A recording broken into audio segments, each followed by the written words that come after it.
Chapter 1.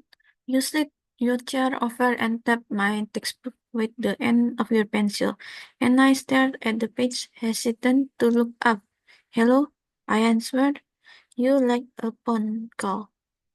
This made you laugh, and so we sat there giggling to stranger in the school library, studying for the same active subject. There must have been hundreds of students in the class. I had never seen you before. The curl in your hair fell over your eyes and you twirled them with your pencil. You had said a peculiar name. You walked me home later in the afternoon and we were quiet with each other. You didn't hide how smitten you were, smiling like at me every so often. I looked away each time. I had never experienced attention like that from anyone before. You kissed my hand outside my dorm, and this made us laugh all over again. Soon we were 21 and we were inseparable. We had less than a year left until we graduated. We spent it sleeping together in my life of a dorm bed and studying at opposite ends of the couch with our legs intertwined. We'll go out to the bar with your friends, but we always ended up home early in bed in novelty of its other's warmth. I barely drank, and you had enough of the party scene. You wanted only me. Nobody in my work seemed to mind much. I had a small circle of friends who were more like acquaintances. I was so focused on maintaining my grade for my scholarship that I didn't have the time or the interest for typical college social life.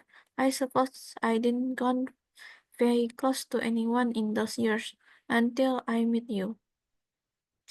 You offered me something different. We slipped out of social orbit and were happily all each other in it. The comfort I found in you was consuming. I had nothing when I met you, and so you effortlessly became my everything. This didn't mean you weren't worthy of it. You were.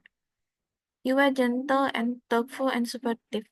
You were the first person I told that I wanted to be a writer and I can imagine you being anyone else. And I feel in the way girls look at us like they had something to be jealous about.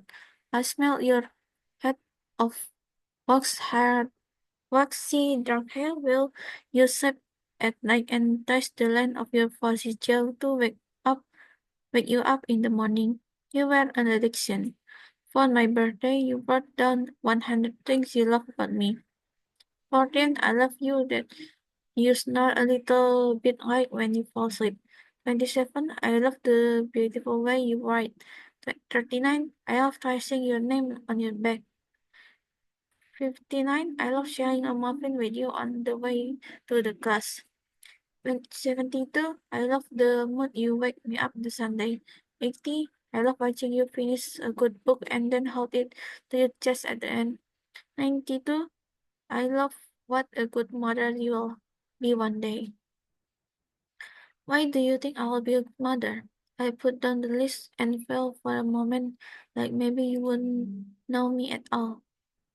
Why wouldn't you be a good mother? You poked me playfully in the belly. You are kind and sweet. I can't wait to have a little babies with you. There was nothing to do but force myself to smile. I never met someone that I never met someone with a heart as eager as yours. One day you will understand badly. The women in this family were different. I can still see my mother's dangling lipstick on the cigarette filter, the ice falling into the cup, swimming in the last sip of my orange juice, the smell of my burnt toast. You asked about my mother Cecilia only on a few occasions. I told you only the facts. One, she left when I was 11 years old. Two, I only ever saw her twice after that. And three, I had no idea where she was. You knew I was holding back more, but you never passed. You were scared of what you might hear. I understood. We all we are all entitled to the certain perspective of each other and of ourselves. Motherhood is no different. We all expect to have and to marry and to be good mothers.